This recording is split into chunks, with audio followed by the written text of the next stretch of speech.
Welcome to Trial and Medical Error, where we bridge the gap between medicine and law and unlock groundbreaking trial techniques. Join hosts Brendan Lupetin and Greg Unatin as they share novel insights and strategies to help you confidently tackle the most complicated cases. Produced and powered by LawPods. On this episode, I talk with John Noble, who is a prolific and incredibly sought-out mediator in the Commonwealth of Pennsylvania. I have mediated countless cases with John successfully over the years. And in addition to being a terrific mediator, I love talking with him because he has so many wonderful insights about the trial practice. He was a longtime trial attorney and has worked on both sides of the fence and has a really unique perspective that I think every lawyer, both on the plaintiff and defense side, can get a lot of value from about how to better approach and prepare for their mediations in the future to get the best outcomes for their clients. So I hope you enjoy this episode. Good to have you here, Mr. John Noble, mediator extraordinaire across the Commonwealth of Pennsylvania and other states too, right? Yeah, I'm regional at this point. How about that? That's what I thought. I see on the listservs that, attorneys from New Jersey are asking about you and stuff, and I think to myself, hey, I know that guy.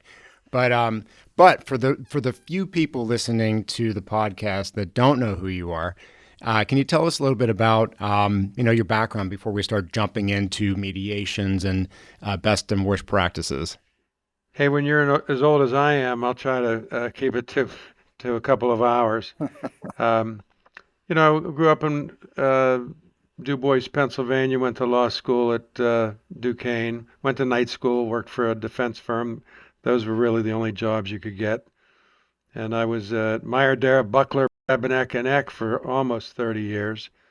But opened the branch office out here in Westmoreland in '83, which was just a year out of passing the bar. And, ultimately, being from this community, started receiving requests to take on plaintiff cases, which was the law firm's dirty secret because we were a pure defense firm of 50 and then ultimately 85 lawyers. And that was something that I never foresaw as the springboard to becoming an arbitrator and then a mediator, because since I was a defense lawyer who also did plaintiff's work, which was verboten, when law firms and lawyers and insurance carriers were looking for someone that they could justify to be the arbitrator, hey, that guy out in Greensburg, he does both. He must be fair. So I started receiving many requests to serve as the chairman of UM arbitration panels. And, I was no longer just the trial attorney. I became trial attorney / arbitrator. And then when mediation started creeping into Western Pennsylvania, I was the guy that was out there in Greensburg, which might as well have been Switzerland to everybody from the rest of the Commonwealth. And I started receiving, I received my first call to mediate a case, turned into 2 a month, word of mouth spread to 6 a month. Took a couple of years to fill the pipeline, but within about 3.5 years, I was doing 20 a month, and it has never slowed down since about 2007. I've been doing at least 250 mediation and arbitrations. John, why a year? What's your total these days? I knew you were going to ask, so I just checked it out. I just did my 751st Zoom since the COVID era of March 23 of 20, and I just did my 267th case of this year. Since I knew you were going to ask, I have 15 more before the Christmas holiday. And we'll talk about this, the advent of the Zoom technology, which allows me to do 2 a day, if not 3 a day. Yes. And it's 19, this is this is something that I don't really want to advertise, but I did 19 in person out of the 267. So it's almost 90 some percent Zoom these days, remote mediation. So before, because you've got such a data set to pull from regarding what works and what doesn't in mediations and in person and video, but you talking about your background and the transition from private practice into doing more and more mediations, from your vantage point, what was it that really brought, I mean, what was the impetus for mediations becoming such a, becoming what they are now today, where they really weren't, I mean, back in the day, right? Well, back in the day, anybody who would ever, and remember, I'm from just the tail end of the disco era in the 70s. So, the old school presentation was merely if anyone ever suggested we didn't call it mediation. If anyone ever contacted the other side and suggested, hey, you want to talk settlement, the reaction from the old school was, aha, they must think their case is weak. Never. And there was a very, distaste to ever try to bring it up because it would be so adversely received. But over time, people like to blame me. I've been blamed for destroying trial lists. But I blame the costs and the experts' expense. That I can remember, Brendan, when I started, you could get a doctor's report from Dr. Norman Mindy for $100. And it wasn't very much at risk, cost-wise, expense-wise, trying cases. And you'd have 130 cases on every trial list. But I watched the experts' reports, as go from what they were, $100. I watched them go to $250, $500, $750, up the ladder. And you can get into the tens of thousands of dollars for reports. And we had to find a different way because it got too expensive to get the reports.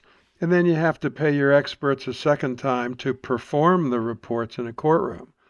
So the money really brought about the transition. And as far as my involvement in that, even though I was a trial attorney, I never liked the product. I know this goes against purist trial attorneys, but I never liked the feeling, even as a defense lawyer, when I had good money on a case and I'm begging someone to take it and they wouldn't take it, and then I go get a defense verdict. I don't like the product. So I found the product that I feel is superior, that has become the preference. And that's where I say, I was thinking about this when you and I talked about this. I think I can safely declare that ADR is a term that can be put to rest and retired because there's nothing alternative anymore about the mediation process.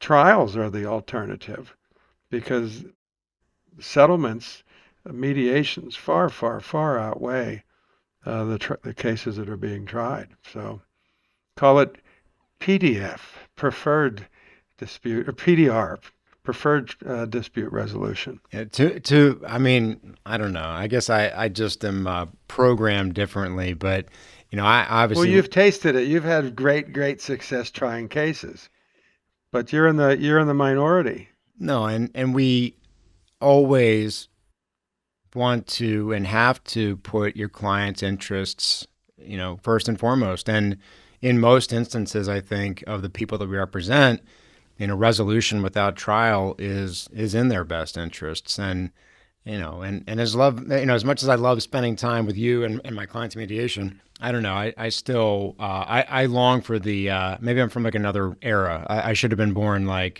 40 years earlier, that I could have tried all my cases instead of mediating them.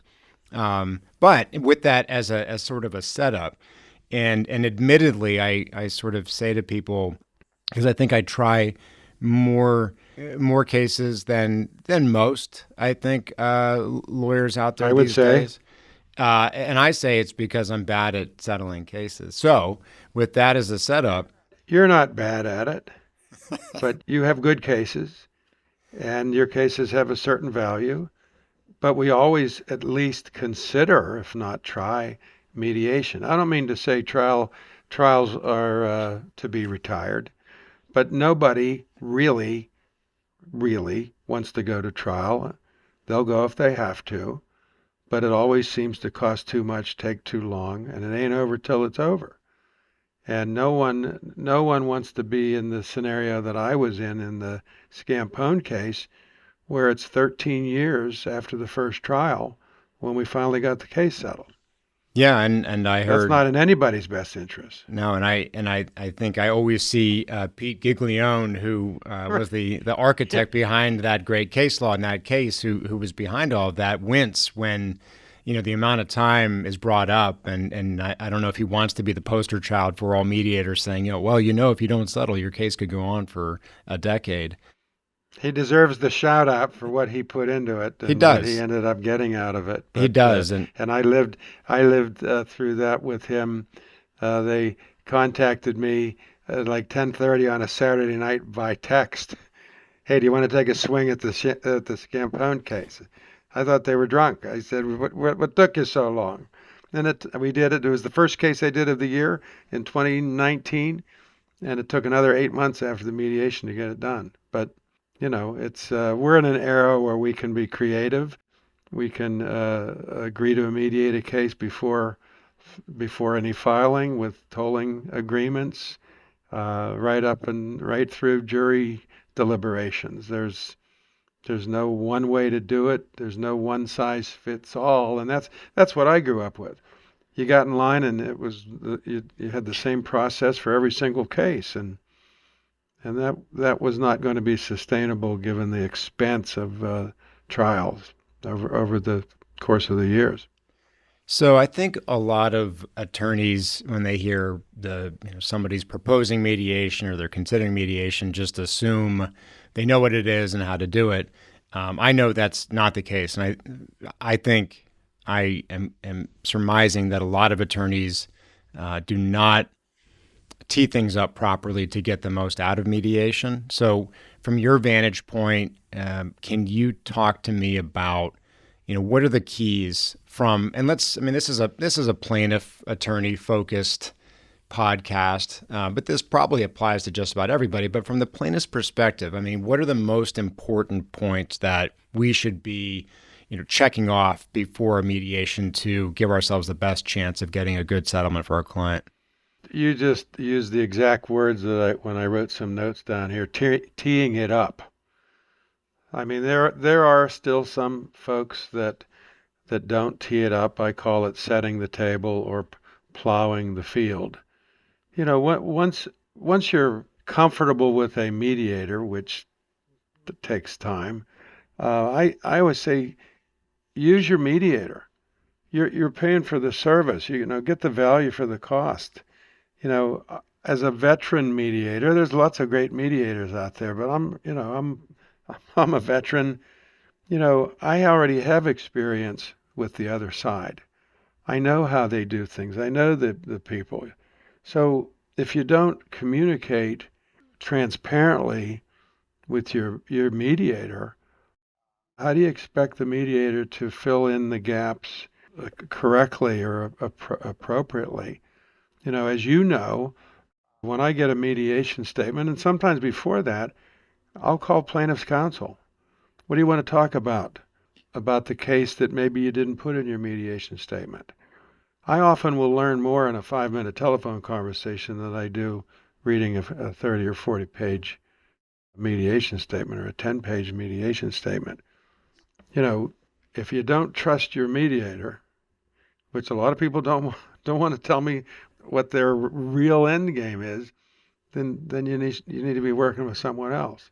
Go ahead. Well, how do you respond to, and I've certainly had this feeling, and I think sometimes certain clients maybe have this feeling, but if I look at what everybody's role is in a mediation, I am representing my client. I have a multifaceted interest. I want to get the best outcome for them. I want to get a good outcome for my firm because, on a contingency basis, we have a joint venture.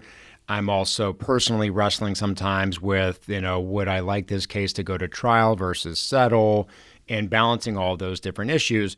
And then I look at, the defense side of things, and more these days, the defense lawyers have very little say. It's the insurance side of things, or the risk managers calling the shots. And then there's you in the middle, and you have your own job. And I guess what I'm getting to is, isn't your job to settle the case at all costs? And so does that not reasonably set up the concern that, well, if I really put all my cards on the table with John, might he not, sell me a bit short with that information just to get the job done? Well, I've never thought of it as of getting the case settled at all cost. That's not my role. I feel that what I do is tell both sides the truth, or what I see is the way it is, and what you or the other side does with it is up to them. I don't play for the next job. I know that there's some people out there that might play it in a way that they want to get the next call on the next mediation. I'm blessed that I don't have to give that even a concern. I tell both sides what I think, what I can to try to get the case settled. But often I'll tell one side or the other, we're wasting our time. I'm not going to sell anybody short because I feel I have to get the case settled at any cost. It's the absolute opposite of that. I had one earlier this year where I read the mediation statements on a med-mal, and the defense said we're never tendering, and the plaintiff said we're never going to consider anything that's south of a tender. And I called each one and I said, do you mean it? Do you really mean it? I went back and forth a couple of times. I called him back and I said, I'm calling off the mediation. I'm not going to waste anybody's time. And at that moment, they either can blink and say, well, we want to go through with it anyway, or they say, okay, good, we're done. So it's not getting it settled at any cost. I'm trying to get both sides to a place that they can both justify, because let's face it, you said it, you want to do what's in the best interest of your client. You also want to do what's also maybe secondarily best interest of your business. But the other side, the insurance people, you ever work on that side of the fence? Never. Yeah. They have one goal, and I've been saying this for years. They have one goal, and it's not to settle the case on the defense side. They want to look good in the process. They want to look good to whoever they need to look good to. They need to look good to the person who's going to send them the next file, or pull all the files and give it to another firm. And I've seen it. They're not going to do anything that's going to make them look bad for the sake of settling the case. They choose not settling the case over looking bad. This is one of the best pieces of advice, probably gotten, generally speaking, but I remember you were the one that kind of pounded this into my head years ago about that's how you have to think about mediation from the other side's perspective. Is it's all about, or largely about, how can they look good with this? How can you sort of set things up so that they can walk away looking good? And I guess, can you give me, any recent examples, or, like a practice pointer as far as, plaintiff lawyer going into mediation, how they can set things up to get both what they want and help the other side look good? Well, I'll give you the number one example that I witnessed myself in the course of a mediation with very experienced attorneys. I had a case many years ago, medical malpractice. A woman was misdiagnosed with cancer. She was dying, and they called me to mediate the case, and they came in with a demand that was, probably shouldn't tell you the specifics of it, but they came in with a demand that was low. And their thinking was, we need to tell the defense that we really want to get this settled for her so she can enjoy this money while she's still here. I thought that was a mistake, but that they'd already conveyed the demand. And exactly what happened, because I was on the defense side 30 years, the defense interpreted the demand as, oh, they must not think their case is as good as we thought they did. So they must be looking at a third of what they demanded. And that wasn't the case at all. And finally, when I got into the room with the defense, well, I'll just throw out these numbers. They demanded $950, but their target was $850. Well, there's no way any insurance person can look good settling a case for 90% of the demand. And in that particular case, I said to the adjuster, you have $850, don't you? Yeah. You can't pay it, can you? No. Not with a $950 demand. And it was a tragedy because it came down to exactly what I was just trying to explain. If you want $850, you better put the number up high enough so you're asking for that bigger piece of cake, so that just optics, I don't like that word, but I've heard it enough time. Just the optics of it has to look good, because it sure looks a lot better to the insurance adjuster settling a case for a third of the demand than 90% of it. That case didn't get settled. Is that, and so is the sort of point there that, when you called it, you knew what they had come to potentially pay, the value that they had, but when that adjuster or claims handler tells you, but I can't pay it now, that was because why? To do so would, if he then turns back to the people, his higher ups or the round table, they're going to say, how could you ever pay that amount of money with that demand? And Correct. He would look bad. It's that black and white. There's no other explanation for it. It's merely the way it's going to look. And I didn't say this on the podcast here, but I went over 5,000 of these in October. I keep track. And not much has really changed when it comes to the negotiation back and forth since I started doing this way back when. There's a lot of things that have evolved, but that's not one of them. And it kind of hit me as a lightning bolt. I was speaking at a seminar where no one's paying any attention to what I'm saying. And then I was like, hey, do people want to know what's the number one goal of mediation? And it's not to settle the case. I got everybody's attention. They put their newspapers down. And I related this story. Each one of you wants to look good. You want to look good to your client, your colleagues, your underlings, your staff, your family. The defense wants to look good to their bosses, or if they're in-house, their supervisors, their employers. Everybody wants to look good in the process.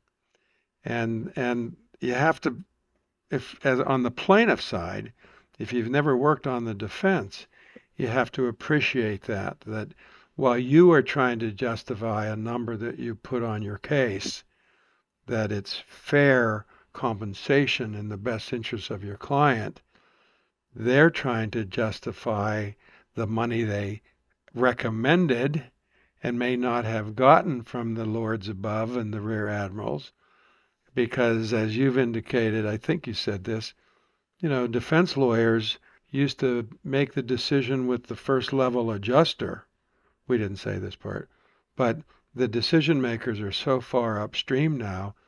There's a lot of times the the defense attorney doesn't know what the authority is going to be entering the mediation. Yeah, more and more frequently, I have defense counsel that I'm dealing with. Many that while it's an adversarial relationship, you're still professional, and sometimes you have friendships with these people on the other side. And more frequently, I hear opposing counsel essentially say, "Look, these numbers that we're talking about and how this is unfolding has nothing to do with me. I'm just a soldier, and I just get told what to do, basically. If I go to trial, I go to trial. If we settle, we settle, and that's They're it." vendors. And some defense lawyers even say to me, I've told my client I don't want to know what the authority is. Don't tell me. And that's how far things have come in my 40-some years of doing this. Well, so let me go to something you mentioned a moment ago, which was, in that example case where the good intentions, but of making a quote reasonable demand backfired because it set the bar too low, and it sent the wrong message. Right. Yeah. But here's and I want to talk about the message that gets sent. So typically speaking, I've always thought that whatever you demand, they're figuring, oh, Lupetin wants the midpoint of that. If I demand $2 million, they think, oh, he wants $1 million. And so the win for them is anything under $1 million. They can go back and say, hey, it looks great. But you, I think, said it a second ago that now, are people, are they looking at it as a third? That if I demand $2 million, they're thinking I want a third of that?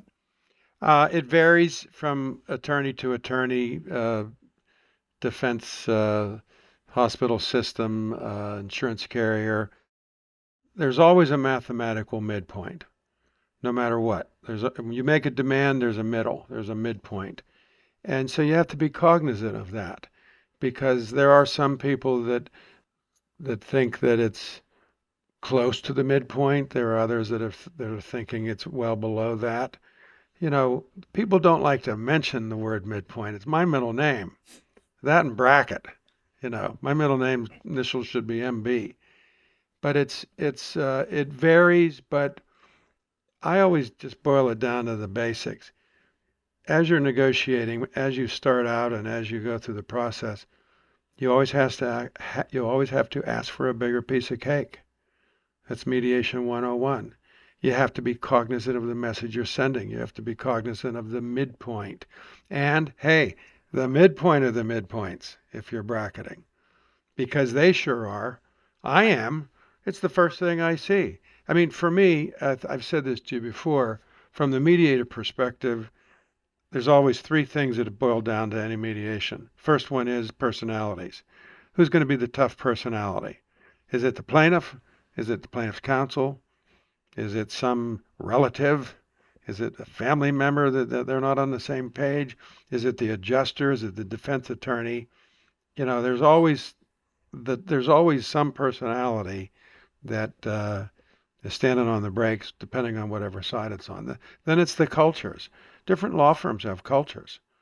And after a while, you know who they are, just like you know the cultures of the insurance carriers. After you do this a few times, pretty much how they're going to play poker. You ever play poker with anybody? Sure. They don't change it up too much. They have a comfort level. Or play golf with somebody. You kind of know how the day's going to go. You know how the conversation's going to go. But for me, all roads lead to the math. I calculate the math in my head anymore in a nanosecond, because when I see the demand and I know the lien and I figure out, assume the attorney's fees, I know where I got to get to get a certain net. And it's not anything but math every day. So I've become very good at adding up the two numbers and dividing by two and getting the midpoints. And, just like this morning's case, I saw where it was going. I saw where it wasn't going. I knew what net the plaintiff likely wanted. And this morning didn't settle. The plaintiffs for the case that was at hand, they weren't going to get the number they wanted. And there's no magic to getting better numbers. There's a belief that there is. Sometimes there's things that you can do to enhance the value of the case, but I pretty much know going into it, reading the mediation statements and talking to the lawyers, whether I think it's going to get done or not, or get close, or at least make some progress. Going back to what you talked about, sort of kicking this off with the importance of the negotiating parties trusting the mediator, to improve their chances, using the mediator to help the process. I know when I was younger, and maybe I'd still feel this way if I worked with a mediator I didn't know at all. But I know when I first started practicing, I was, whether it was self-conscious or I was just concerned about asking, whether it was you or one of your, colleagues in the field, when you get a number from the defense, asking you like, well, what do you think that we should counter with? How do you feel about that? Do you think that the plaintiff lawyer should just be running the show, or do you think it's wise to talk that over with the mediator and, in fact, rely on the mediator's thoughts if it fits with where you're going? Let's just say this. I'm in the other room. I'm in the other side's huddle. Why wouldn't you ask me? I get asked all the time, what do you think we should do? I'm choreographing more than I'm not. But even backing up before we get to your question, you know, mediation's great when it works, and then it's a big waste of time when it doesn't. And, I won't say how recent it was because people can figure it out, but why wouldn't you give the demand to the defense as early as you can, as opposed to the day of the mediation? Why wouldn't you, as a plaintiff attorney, contact the other side, tell them what the demand is? I'm going to give you the demand before I agree to mediate, because I want to know if I give you the demand, you're going to agree to mediate. I had one recently. The plaintiff didn't make the $20 million demand, and the mediation was a day or two away, or the next day. And they send me the mediation statement. I got a mediation statement Monday night for a Tuesday mediation, 11:14 p.m. Now, I'm a night owl. They didn't ask me. They didn't tell me it was coming late. I asked for a week. I hope for a day. I'm a pretty quick study. I'll read it if you send it to me an hour before. But how do you think it's going to work if you're going to lay a $20 million demand on somebody, or whatever the demand is, and you haven't given the defense the time to even consider it or run it up the flagpole to the rear admirals, the decision makers? I don't understand it, but it happens. It happened again very recently. It happened again last week. So, if you're gonna go down the path, why wouldn't you hedge the bet a little bit? Hey, I'm going to make a $4 million demand. Let me know if you still want to mediate, because I'm not going to schedule it if you're telling me we're not interested. Now, to your question, asking the mediator what to do, I think they should do it in every instance. That doesn't mean they have to do what I suggest, but I'll often suggest a variety of different things, and I don't ever expect anybody to respond in that moment. But I say you could do this if you want to send this message, because I always pass it back to you, as you know. The move is always dependent on where you want to end up. So sometimes I'll say, well, if you want to do a bracket, maybe you want to show this midpoint. Maybe you want to make a reduced demand and a bracket. We'll go here, but we'll go here if you go there. And because all you're doing is fishing, and all I'm doing is fishing. So yeah, that's my long-winded answer. Well, no, use the mediator. He's in the other room. She's in the other room. I shouldn't say he. Well, I'm writing a bunch of points that I want to try to hit based off what you're talking about here. Yeah. But tell me if you have to have seen the following phenomena that I have seen as the lawyer for an injured person. So I have been in situations where, I like to think that my ideal client are the ones who say that I'm largely going to trust you as far as what is this case worth, which would be similar to as the mediator. That's a nice day. Yeah. You like the plaintiff lawyer, the plaintiff who's, taking your advice and helping you orchestrate the resolution. However, as opposed to the client doesn't listen to you at all. Right. But while it's like, hey, you hired me because of my advice, because of my expertise. Why aren't you relying and leaning on it? And I have to believe you've had this happen before. I have had clients that have taken a much harder line than I wanted them to. And but because they did that, the case wound up settling for more money than I had anticipated. And I have to, stop and say, hey, you know what? I clearly had that wrong and they had this right. Don't you get that sometimes? I don't think there's a right or a wrong to it. It's so dependent on a variety of circumstances. Just because they held out beyond your recommendation and got it doesn't mean they were right or you were wrong. It happens to be that the other side was able to justify that number that you thought maybe wouldn't settle for that high. But it's so dependent on way too many things. And I'll talk about the non-fact factors. Sometimes they'll pay more because it's December. They want to close the file. I've been saying for 20 years since I've been doing this, every day in December is a Friday because I lived it, I've seen it, I continue to see it, that sometimes they want to close the file. Maybe the file's too old. Maybe it's a new adjuster who doesn't want to really take the time to review the whole thing and puts more money on it to get rid of it. That has nothing to do with the facts, circumstances, evidence, and the law, but everything to do with the non-fact factors that you might or I might get too much credit for the case settling when it has to do with something that has nothing to do with anything other than timing.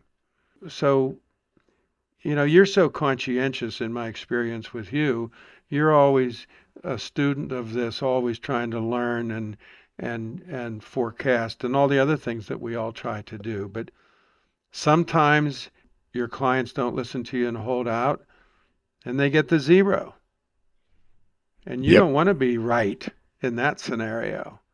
But, they are the ones that were affected by whatever it was. It's their life, it's their loss. And you do what you can to make the recommendations. But they don't always listen to you. And sometimes they listen to me, and sometimes they don't. I've had people not listen to me more often than not in their own counsel, and they go to trial and they get the zero. But sometimes we get the big verdict. And you are one of the few exceptions.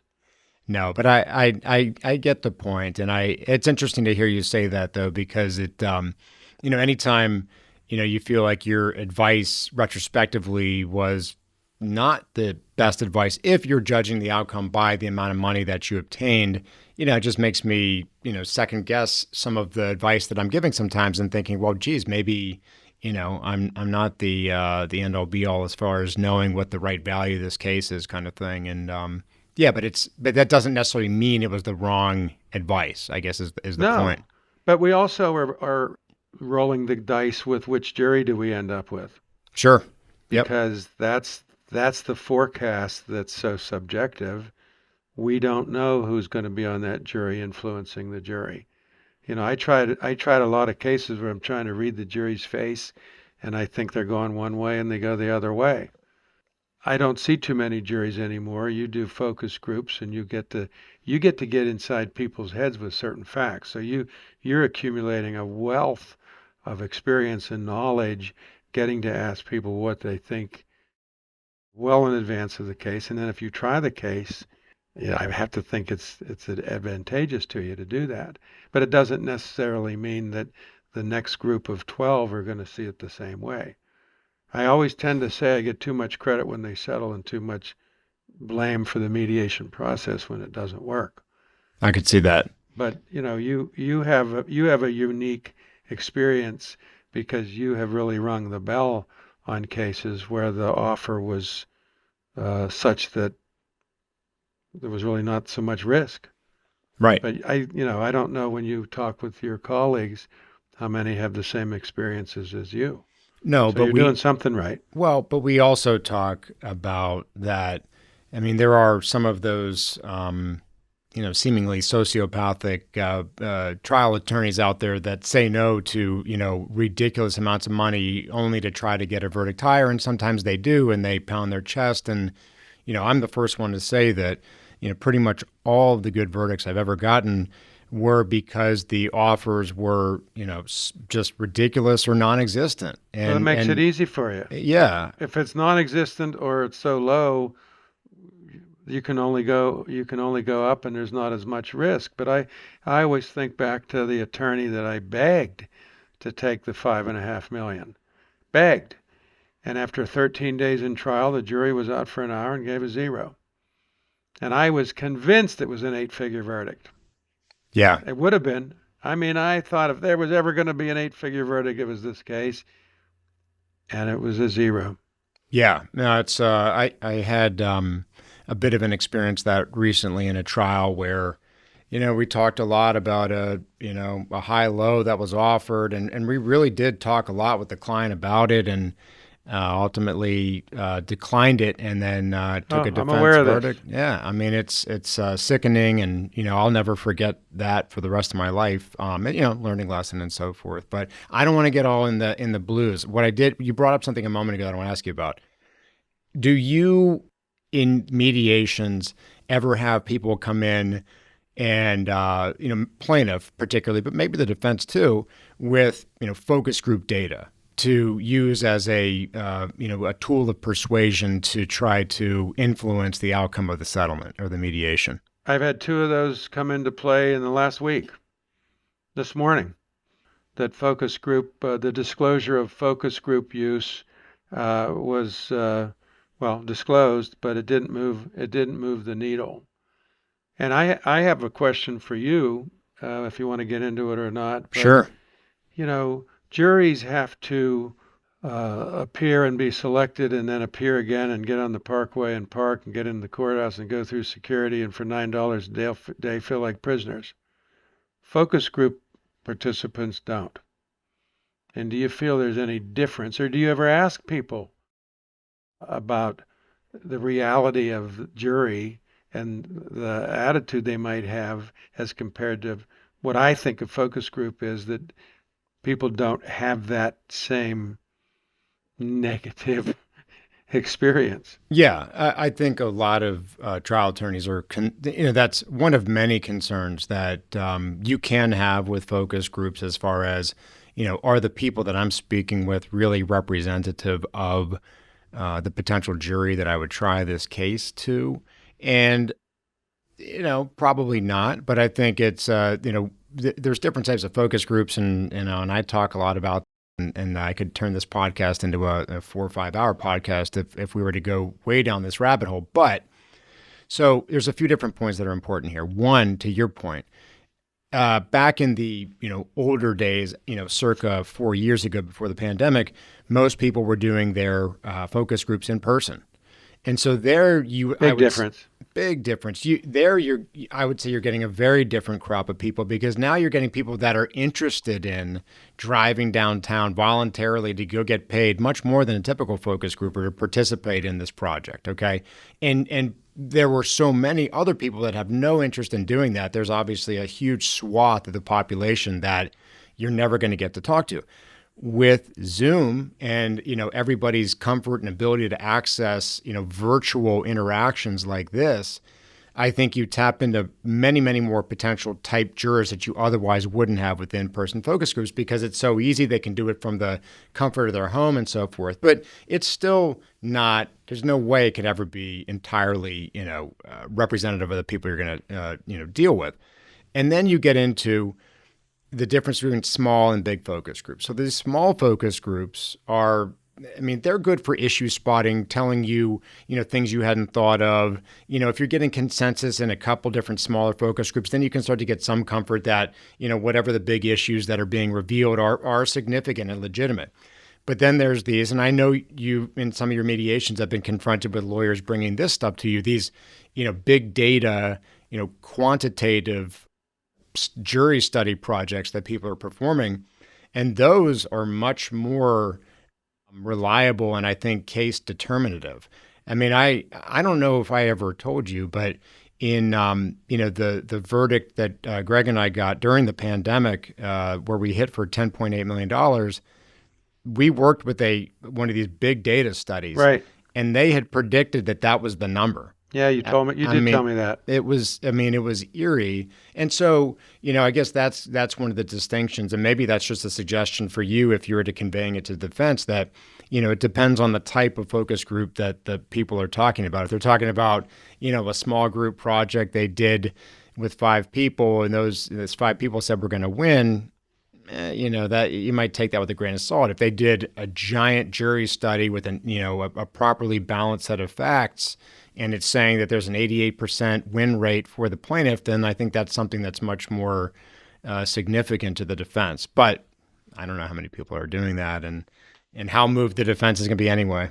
I don't see, whenever anybody provides to me or the defense their jury research. I don't see it moving the needle too much. Okay. And I've had it very recently, just in the last week, attorneys using the favorable verdicts for their case or against, depending on what side they're on. I don't see it moving the needle too much. What affects every case comes down to what county's it in. Yeah. Isn't that always the first question? Oh, big time. Who's the judge? What's the plaintiff like? Who are the experts? Who's the defense attorney? There's all these non-fact factors once again. But one of the things that I wanted to make sure I said today that I don't think we covered was from the plaintiff side. They get jurisdictional arguments all the time. My dear departed friend Scotty Millhouse, who left us too prematurely, he was famous for the shrug. He knew he was in a conservative county. He didn't want to fumble, so he wouldn't say anything. He'd walk up to the jury and shrug his shoulders and sit down. Because the conservativeness won the day. It had nothing to do with the facts of the evidence or the law. But I want to say to all the plaintiff attorneys, and this goes back to, being familiar with the defense, you're going to see the same people over and over again. You're not going to see my age of people over and over again. We're on the way out. The people who are the defense attorneys in your era now, they're gonna progress with you. You're gonna have, when you're old like me in your late 60s, you're gonna have had 40 some years of experience with people. And how do you think it's gonna go if all you've ever done is what they used to call the sharp practice, and not granting a request for a continuance or an extension? Because it all comes around. And if you can just keep in mind that people might forget what you said or what you did, but they're never going to forget how you made them feel. And they're going to talk about you to everybody else, just like the plaintiff attorneys talk about the mediators. You talk about the mediators on listserv, and how you all talk about your common experiences. And you just keep in mind that it's a long race, and relationships. I'm teaching my son this now, Jake, who's just passed the bar. Jake, everybody you meet, it's good to have a relationship with them, because that's probably more important than anything, your reputation, how you treat people, than anything else. And you're shaking your head. I assume you agree with that. 100%. I mean, I've certainly learned that over time, and if you can pick up the phone and call the other side, don't be lazy and just email. You get way more bang for your buck if you talk to them. It's communication, courtesy, cooperation. Those are no signs of weakness. You'll enjoy this profession way more than if everything is based on mistrust and sinister thoughts. Yeah, I couldn't agree more. And I think about it as, I like when somebody is nice to me, and I don't forget when somebody did me a favor when they could have, been a jerk about it. Like, you just don't, it's such a small universe of people that you're dealing with in the profession once you do it long enough. So, everybody remembers the good and the bad. And then you just look back at, I can remember, Tom Mattis 100 years ago, going out of his way to pay my boss at the time, John Quinn, a compliment about me.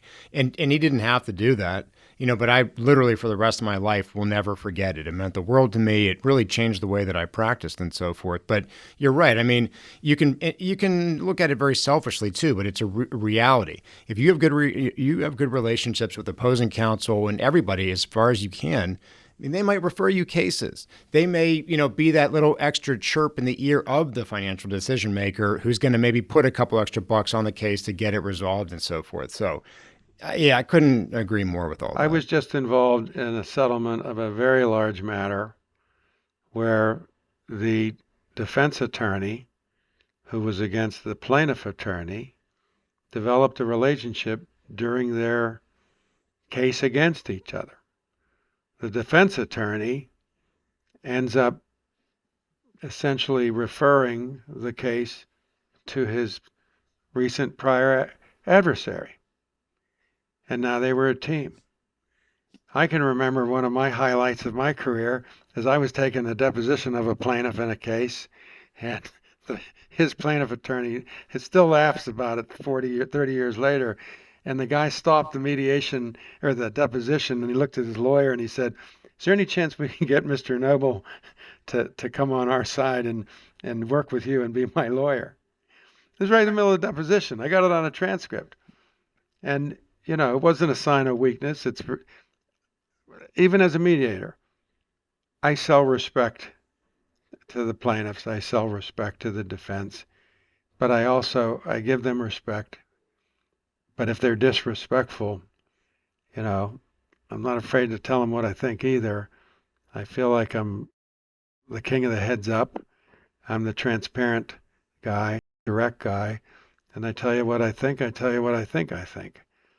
And, for the younger plaintiff attorneys out there, the only way you're ever going to get a comfort level is by doing it. You can hear about it, you can read about it, you can go to seminars, but you got to be on the field. You got to play and develop your own comfort level and your own way that you're going to play the game, the way you're going to play poker, because everybody's watching and everybody will talk about you if you commit a foul. So just always keep in mind it's a long race, and you're not always going to win, and you're not going to always have success, and you might not get along with other attorneys. And I think the first thing that happens when a young lawyer is dealing with someone, a defense attorney who's being nasty, rotten to him, what do I do? Sometimes there's nothing you can do, but it sure gets around, and it's not sustainable. I have my own no-fly list. I try to treat everybody the same, but there's some people I tell Ellie, not scheduling them. Sorry, no fly list. 2 last questions for you. Oh, we done already? No, Come on. Well, I'm trying to be respectful of your time, so you want to keep I'm talking. enjoying, I'm good for it. I'm enjoying this on mediation in particular, and you can deny this or confirm it or something in between.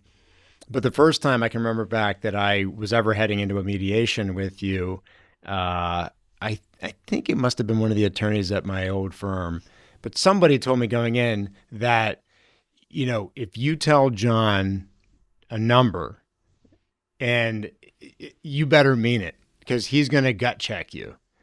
And I feel like I feel like maybe you don't even realize you do it, but you kind of mentioned it earlier when you were talking about going back and, the one said they won't tender, the other said they would only settle for at least a tender. And you said to them, are you serious about that? I feel like you have that. Maybe you don't even realize where you clearly check. Like you're like, are you serious or are you just putting me on? Do you mean what you say? Do you say what you mean? It helps me tremendously when someone on either side confides in me, which is not that often, where they're really trying to go. There's a mistrust innately in people that they're afraid if they tell me, then I'm going to come back with a smaller piece of cake. That's not always the case. But if I know either way, like there's one attorney in town, defense lawyer, who will put in the mediation statement where they think they can go. And it is what it is. Yeah. They're not lowballing it to try to play me. They mean what they say what they mean. Most of the defense people never tell me where they're going. That's why when I give this speech at the mediation to the families that it's a reveal. It's a slow, layered reveal. But the same thing with the plaintiffs. That the plaintiffs say to me, look, we want to trust you. We demanded this. We're really trying to target this. We're really trying to net this. More often than not, when someone says that to me, I already did the numbers in my head, and I'm really close if I'm not right on the nose, because people get tired of me saying the same thing. But there's 5 Family Feud numbers as nets that I see day after day after day. 50,000, 100,000. Well, 50,000, 100 grand. $250,000, $500,000, $1 million. Nobody plays the $90,000 pyramid. And, the math is the math is the math. There's these justice sticky numbers that, people are gravitating to something they want to net. Usually if someone confides in me, I already saw it coming from space, but now I have confirmation. And, I try every day to push it to where it can go. When people ask me, what do you think it's worth? I tell them I don't know enough about the case to give you anything with any precision, but I know where I think it can go for settlement, and I can tell you what the math is because the other side's not telling me, but I think it can go here. Whether it's worth that or not, that's up to you. Whether you can justify taking the case. How many times did someone say to me after a case settled, I never could have put my client on the stand, but they fought me all day. Then I love the days where both sides say it. They fought me all day, no, settles. And then the plaintiffs say, well, I could have never put my person on the stand. And then out in the hallway, the defense attorney says, I could have never put my doctor on the stand. But they have to look good in that process. So anyway, I answered too long. No, it's great. It's just giving me a lot to think about. I mean, philosophically, how do you, not to go too deep into the weeds of what is a case and what is it worth, but I mean, how do you compare, what a case settles for versus what it could fetch conceivably at trial, or what it ultimately does? I mean, what do you make of a situation where, there was a significant amount of money that you thought was a good number at a mediation, plaintiff, for whatever reason, doesn't take it, goes to trial and gets much more?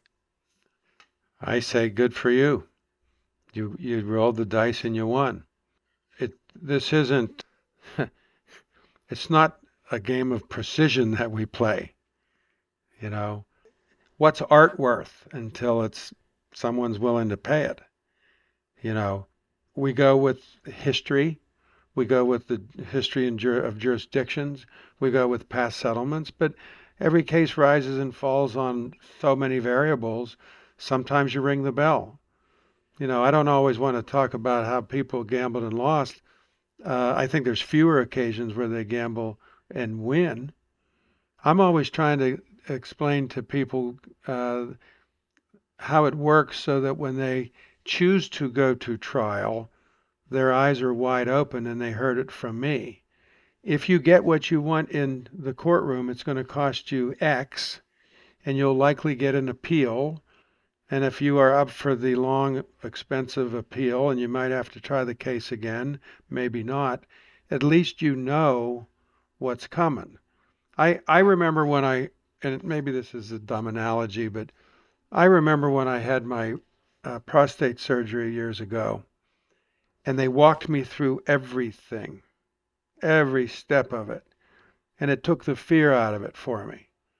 And I translated that into what I did as a younger mediator, that if I explain how this is how mediation works, this is why I meet with everybody before it even starts. This is who I am, and this is how it works. This is what's normal, not for you. This is your first day. I talk to you like it's the first day. This is what happens. If we get it done, here's how we do the paperwork. If it doesn't get it done, we can continue to talk. There's usually a point of no return if we're sending out all the checks. And just like this morning, I heard, this case is coming up for trial the end of January. We're going to be spending money soon. If they're not interested in where we want to go, they need to know that the door will close.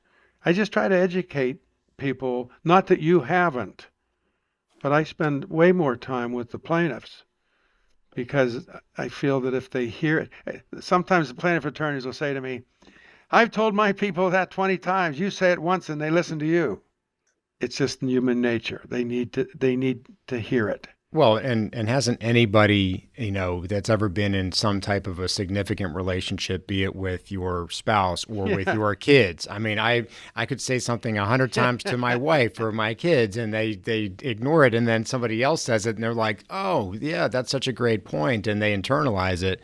I think I see it happen all the Human time nature. with clients. Yeah, it is, but I welcome it, quite frankly, and I like your analogy to essentially, sort of an informed consent conversation that you're having. It's, and you, That's a good call. Informed consent. yeah, I mean, because that's what you're doing. You're showing them, hey, here's your cases. Now there's an independent person that's coming and telling you about the pros and the cons of the case and talking about, the suitcase with the guaranteed amount of money you can take, or you can take your chances at trial and everything that comes with that. And as long as you accept those risks, then God bless you at trial, whatever comes of it. You hit big, you hit the same, you lose, at least you went in there with your eyes open. And that's what I want with my clients. Yeah, it's an informed decision. You want your clients to be able to tell you in an informed manner that they accept the risk because you've been honest and direct with them that there can be no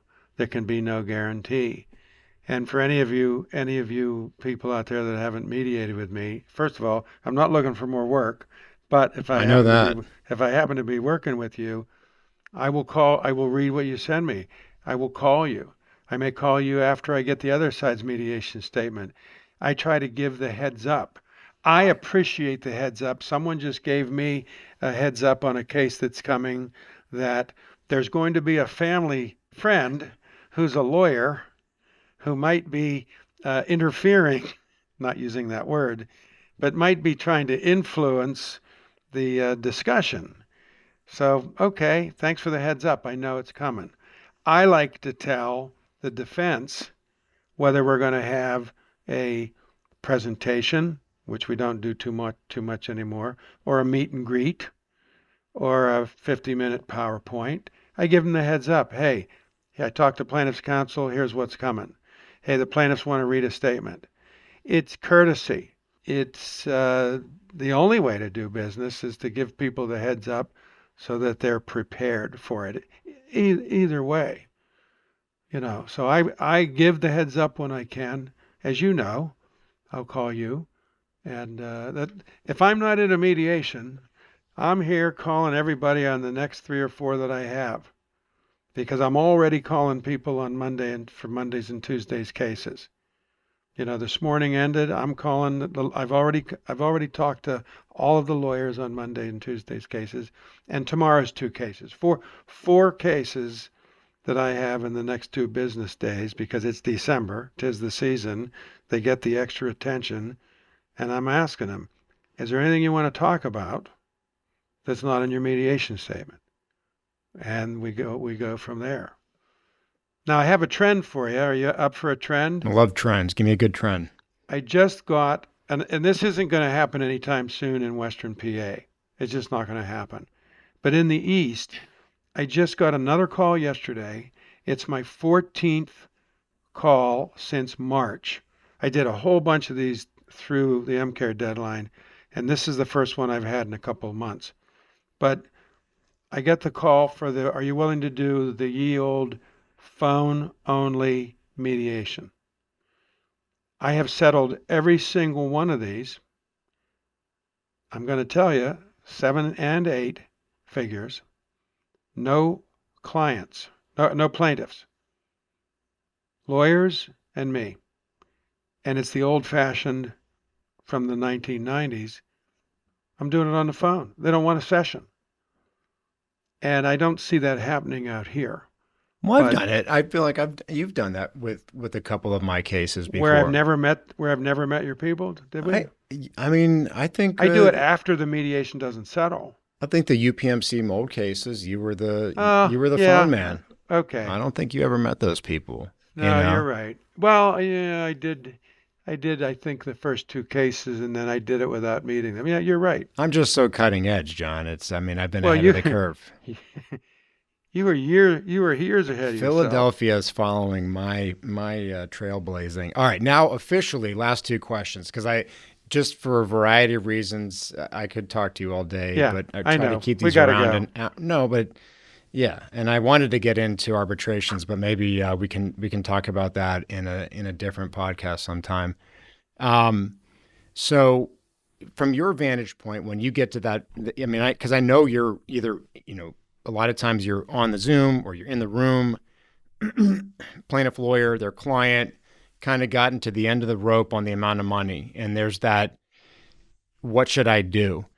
In your estimation, and just your advice to any plaintiff lawyer, do you feel it's better for the plaintiff lawyer to tell the plaintiff with conviction that they should take that money, or like leave it more to like granting agency to them and leaving it up to them, that I'm not going to tell you what to do. That's a good amount of money. There's risk associated with saying no, but if you say no, I support that. Whew. That's always risky, because in this day and age, Well, which one's risky? handing it off to the client, because remember, we're in the era, and you know this firsthand, where people do their own legal research online, and they think they know. They've hired you. They're willing to pay you a contingency fee, and yet they don't confuse my law degree with your internet search. So when it's time to close a deal, if the lawyer doesn't take a hold of the reins and hold on to them, you're opening up the opportunity for it not settling. And I've seen it way too many times. I mean, I understand the approach that I don't want to pressure you, Right. quote, unquote. And I tell people all the time, you get no pressure from me, but what I'm saying to you is clearly pressure of truth, facts, in the American way. Yeah. But I'm not pressuring you per se, because I'm not telling you, I don't, it's a rare day when I say as the mediator, I really think you're making a mistake. I've said it a few times, but I typically won't. And sometimes I'll look at him like my 100-year-old dad would at me, how do you think you're going to do? Because you're not thinking clearly, or or my dad would do the windshield wiper. There's just no talking to you, but I would never means hardly ever in mediation land. I'm not a fan of a plaintiff doing all that work and all that effort and then letting them blow it up because you let them. Yeah. Interesting. I really think we should lock this in. Okay. I like that a lot. And that's what I say to people about justification. You've heard me say it in my presentation.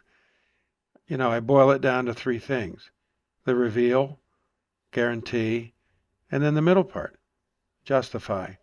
Can you justify shutting this down and getting a guarantee and this lawsuit being done? Can you justify with your attorney's advice to turn it down? Because I tell them, jury never knows what you've turned down. They don't know what you want. They're not allowed to know. They don't know what you've turned down. They don't know your bet. And if they say, I want justice, then I pull the club out of the bag and say, well, none of us went to justice school. We all went to law school. If you want justice, we're lawyers. Yeah. So I try to steer, and rarely, once in a while, and normally I think on those few occasions where I told somebody, I really think you're making a mistake, they push back even harder. Right. And they think, whose side are you on? Right. So that's, again, my long-winded answer. No, it's good. That's exactly what I want to know. And last question, and I think I know what you're going to say, and you're still not going to convince me, but why? Try me. Why do we use brackets? And why is that an effective or believed to be effective approach to mediation? I hate them. I think they cause so many problems, and yet it's a default approach in pretty much every mediation I participate in. Well, first off, for anybody that's not familiar, why don't you explain what a bracket is and how it's used? A bracket typically comes into play about 3 or 4 or 5 or 6 moves into any mediation where the numbers start to shrink. So if the plaintiff started 2 million and the defense starts at 50, and then the plaintiff goes to 195 and the defense goes to 75, and they're matching each other, the numbers shrink out. So what is one to do? So a bracket is employed where someone says, I'll go here if you go there. I use brackets, I feel, successfully on a regular basis, despite some people's disdain for them. Yep. Nobody like you. Freely admit it. But what I'm trying to do with brackets as the mediator is $50,000, we're not going anywhere. And then the next move, 75, we're not going anywhere. And then the next move's 85, and then the next move's 90, then the next move's 92.5. It's a tedious exercise to infinity, and we're not going anywhere. So what I do, I try a bracket approach where all of a sudden, instead of $50,000 or $75,000, they come in with we'll go to $300,000 if you go to $700. And all of a sudden, they just showed you $500,000 when for 2 hours, they've been showing you 50s and 75s. They were reflectively low because they didn't like the 2 million number and they didn't like the midpoint. So I'm trying to speed the game up to no sacrifice to anyone. I'm not trying to milk any more hours at my age. I don't need them. I want to do this while we're young. But suddenly I can show a plaintiff, look, we're really talking about something closer to 500. And here's the key to brackets that if anybody else doesn't do this, they're out of their minds. Brackets don't work if you get hung up on the outer edges. I don't pass on a bracket and I press the defense or the plaintiff, but mostly the money. I'm not doing a bracket unless you tell me that you're good with the midpoint that you are so suggesting. And if they say to me, well, no, we don't like that $500,000 midpoint, then I say, I'm not doing it. Because the other side is going to translate I'll go here if you go there. We'll go to 250 if you go to 750. It's all about the middle and cutting out all the crap and the tedium of minuscule moves. Now, if you go back on that scenario and say, well, we don't like the 500, we'll go to 175 if you go to 125. And you show 1.5. You got to mean it too. But at least you walk out of there with at least a better idea of what you're turning down. If a bracket doesn't work, at least you've seen the signal that you really got 500,000 or more and more in the game. You got skin in the game. You don't have any skin in the game if it's 50 or 75. And why would you want me as a mediator to let the mediation end where the best offer was 75? Because you didn't learn anything. You want to know where they're really going. And the other side wants to know where you're really going. So brackets, to me, brackets are like truckers, no offense to anybody out there, and motorcycles and like three-wheelers. What do they call them? Oh, ATVs. Quads. You either love them or you don't love them. You own them and love them, or you have a neighbor that has them and you hate them. And brackets are a love-hate thing. Brendan, I had one, I won't say who it was. The hospital system, without any push from me, wanted to start off at an opening offer with a bracket. They said, we're not going where they're going, but we want them to know we're serious about this. And they came out right out of the gate with a multi-million-dollar midpoint on their bracket. You know, they didn't want, let's just use an example of 25 million. Sure. They don't want to put out 3 million and you go to 22. Because midpoint doesn't change. So maybe they come out with a $3 million, $6 million bracket and show a 4.5. That's real money, at least with me, because I wouldn't let anybody do a bracket unless they told me they're willing to go to that midpoint.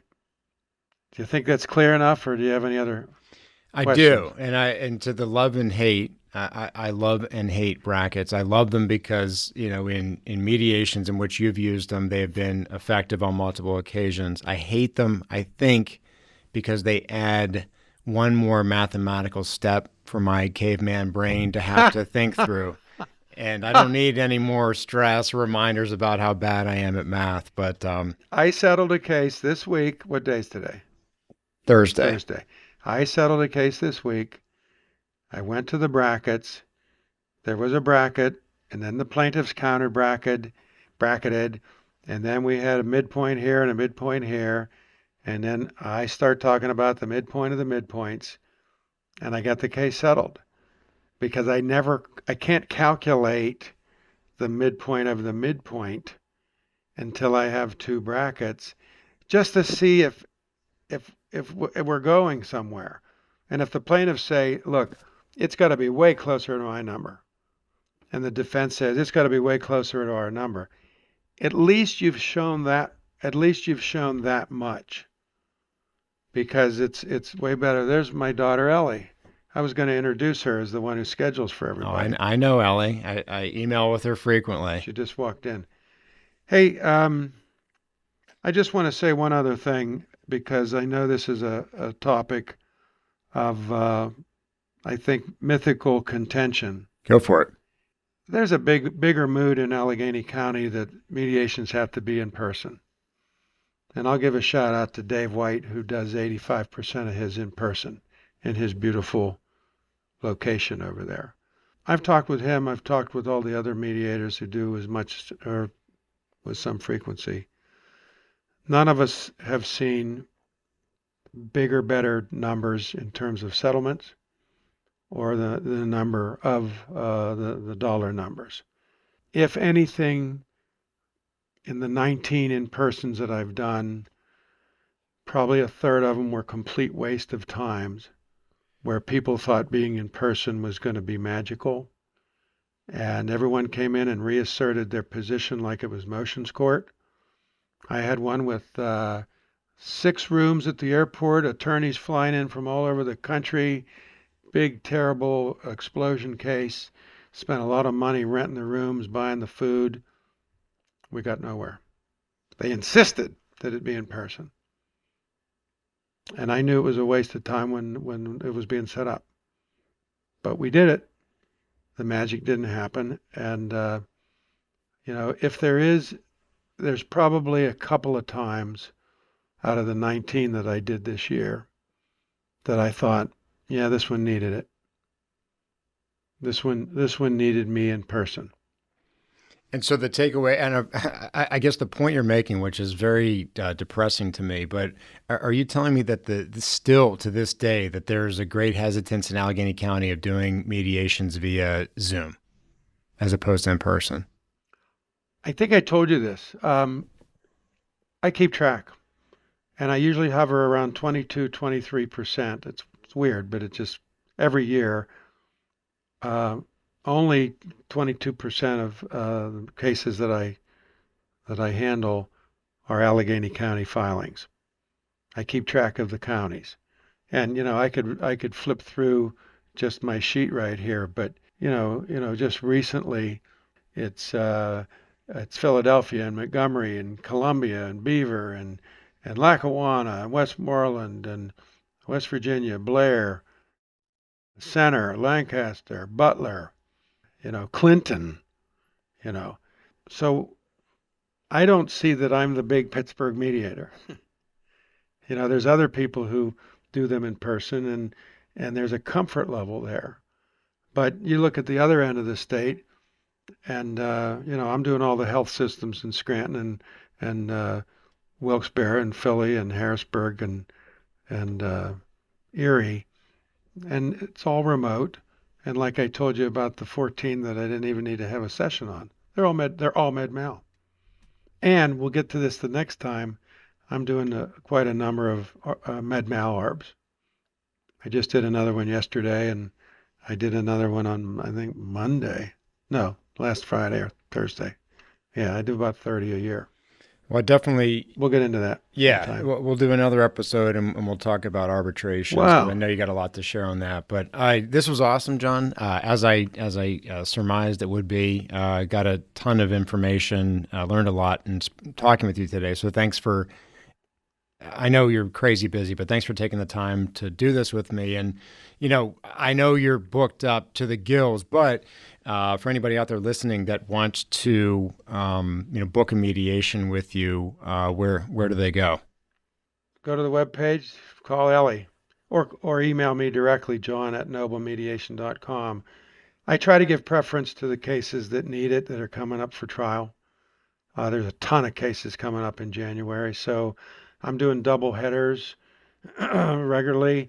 I actually worked Thanksgiving Friday, Saturday, and Thanksgiving Sunday this year, trying to accommodate people. Sometimes I have cancellations.